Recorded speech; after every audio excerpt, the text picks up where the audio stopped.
Et à présent, chers téléspectateurs, on arrive à notre débat d'aujourd'hui, un débat centré sur la réforme de l'emploi au sein du gouvernement égyptien et au secteur gouvernemental surtout, et la nouvelle loi du service civil qui gère et se charge des employés civils et de leur comportement et travail.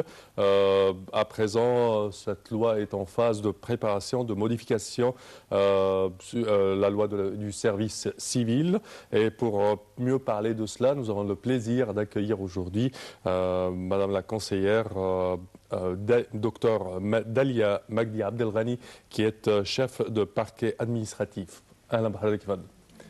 بداية لو بنتكلم عن الإصلاح الوظيفي de la réforme fonctionnelle et de la nouvelle loi du service civil. Est-ce que tu peux nous parler au début concernant la loi du service civil? Quels sont les textes de la loi du service civil et dont à la réforme fonctionnelle au secteur public? Actuellement, la loi, après les amendements, inclut plusieurs articles considérés comme des amendements de la nouvelle rédaction de la loi. Concernant le fonctionnaire, il y a l'élimination des punitions disciplinaires et ce texte ou cet article n'existait pas auparavant, mais maintenant quand le fonctionnaire est puni ou sanctionné, que ce soit par la réduction de son salaire, l'élimination de ces sanctions se passe et il y a une élimination de ces punitions de son dossier à la suite de l'amendement de son comportement.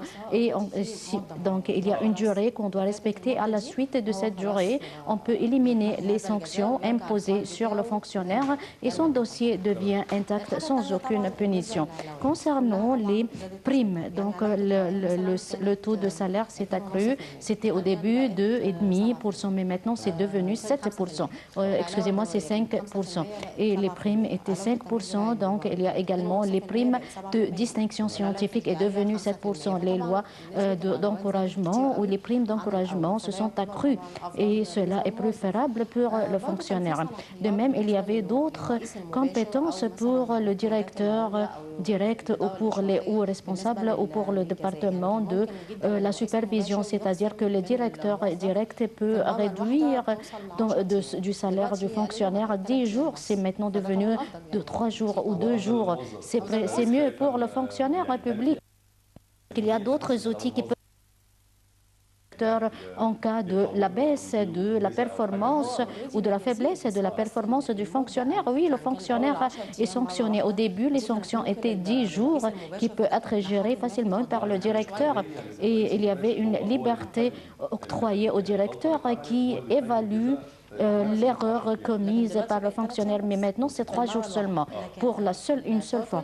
Mais en général, c'est 20 jours par an. Concernant les leaders ou le département de la supervision, c'est 40 jours par an et 15 jours pour la seule fois. Donc c'est une durée raisonnable pour le fonctionnaire pour qu'il ne sente pas qu'il y a une sorte d'injustice contre lui. Quand il ressent qu'il y a une punition contre lui de 10 jours, alors le fonctionnaire va ressentir une sorte d'injustice. Quand on va appliquer cette loi, cette loi est entrée en vigueur le lendemain de son publication en 2016 et toutes les institutions gouvernementales doivent appliquer cette loi. Cette loi est appliquée sur les fonctions au sein des ministères et au sein des départements et au sein des établissements publics qui sont dotés d'une loi de service civil, comme par exemple l'organisme général des assurances sociales, mais il y a d'autres institutions qui sont dotées des lois spéciales comme l'organisme du fer, l'Union de la télévision, de la radio égyptienne, l'organisme du canal de Suez sont dotés de leurs propres règlements et n'appliquent pas cette loi. Puisque nous parlons de la nomination des nouveaux fonctionnaires, est-ce qu'il y a des conditions qui doivent être remplies par l'homme pour être nommé? Alors cela n'est pas différent concernant l'ancienne loi. Alors la nomination doit être basée sur la compétence et non pas sur le favoritisme. De même, il y a une publication qui doit être publiée dans l'article de la déclaration des fonctions et les fonctions doivent être vacantes ou le poste doit être vacante et le fonctionnaire doit passer par un comité de test Et sans doute, on doit choisir les fonctionnaires les plus compétents dans les résultats des tests et des examens. Et il y a des conditions spéciales pour le fonctionnaire. Il doit être d'une nationalité égyptienne ou il doit être doté d'une nationalité des autres pays arabes. Alors, il doit avoir un bon comportement, une bonne réputation. Il ne devait pas être sanctionné par un crime lié à l'honneur ou à la pudeur. De même, son âge ne doit pas être moins de 18 ans. Il doit remplir toutes les conditions de la fonction. Il ne devait pas être, alors peut-être il était limogé d'une fonction à cause d'une décision administrative. Donc, ce sont les conditions qui doivent être remplies par l'une des personnes qui va se présenter au poste vacant. Donc, parmi les conditions du secteur privé figure qu'au cours de 3 mois, il y a une durée de test.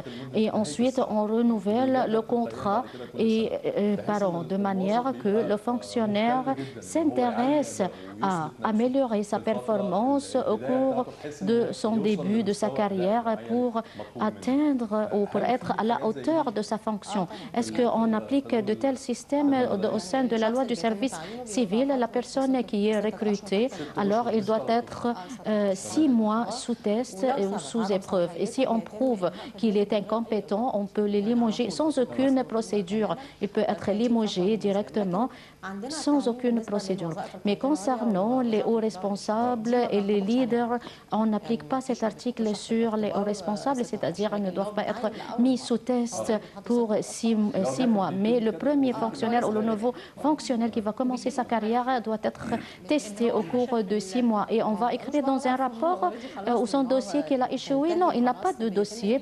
Et donc, il n'a plus de dossier au sein du secteur public. Et dans ce cas, est-ce que le gouvernement assiste ses fonctionnaires au cours de ces premiers 6 mois d'améliorer leur performance? Dans chaque unité, il y a un comité des ressources humanitaires qui est chargé de former les nouveaux fonctionnaires et pour être au courant de la nature de son poste. Et par suite, il y a une amélioration de sa performance. Mais si le fonctionnaire n'est pas à la hauteur de son poste, alors on annule le contrat avec lui. Donc, au cours de son année, il y a d'une seule année, on doit évaluer le fonctionnaire pour 2 ans consécutifs. Si l'évaluation est très faible, il doit passer par le comité d'évaluation. On peut le transférer vers une autre fonction à la hauteur ou allant de pair avec ses compétences. Mais s'il est incapable d'occuper ce poste, alors on va réduire 50% de son salaire. S'il reste tel qu'il est, alors on doit soumettre la situation aux autorités concernées pour être limogé tout en préservant ses droits d'assurance sociale. Est-ce que cela est appliqué effectivement? Oui, cette loi va être appliquée effectivement. Donc, le statut ou le règlement exécutif après 3 mois va être publié après 3 mois. Puisque nous parlons des exigences modernes concernant le fonctionnaire actuellement, est-ce que par exemple le traitement entre les différents départements se passe à travers l'envoi des rapports ou est-ce qu'il y a d'autres systèmes plus rapides et plus sophistiqués adoptés actuellement? La loi n'a pas évoqué ce point, mais en réalité, le gouvernement nous a demandé d'activer les programmes électroniques ou les programmes informatiques pour faciliter les procédures administratives et ce système va être renforcé par la loi parce que c'est une demande générale, à savoir la mise en exécution des programmes informatiques. Et je crois que c'est un peu difficile parce que ce n'est pas tous les gens qui sont dotés de l'Internet. Dans les départements, dans les différentes administrations. Mais par exemple, si nous parlons de certains bureaux, il n'y a plus de système informatique ou des ordinateurs. Est-ce qu'on va demander que tous les départements doivent doter des ordinateurs du système informatique? Alors, quand on va activer le programme électronique ou le gouvernement électronique, on doit organiser des stages de formation pour les fonctionnaires et on doit fournir des réseaux électroniques ou informatiques pour tous les départements. Et je crois que en Égypte, tout le monde utilise l'Internet et ce n'est pas impossible ou difficile. Docteur Dalia Abdelghani, je vous remercie infiniment, mais le temps presse. Alors, on vous remercie infiniment. Vous êtes le bienvenu et merci pour toutes les clarifications que vous avez déjà données sur la nouvelle loi. Merci. Malheureusement, nous arrivons au terme de cette édition. Je tiens également à remercier ma collègue Noha. Merci à toi, Samah. Merci à vous de votre fidélité tous les jeudis matins d'être avec nous pour nous accompagner durant cette heure et pour vous accompagner surtout. Merci à vous et à très bientôt. Au revoir.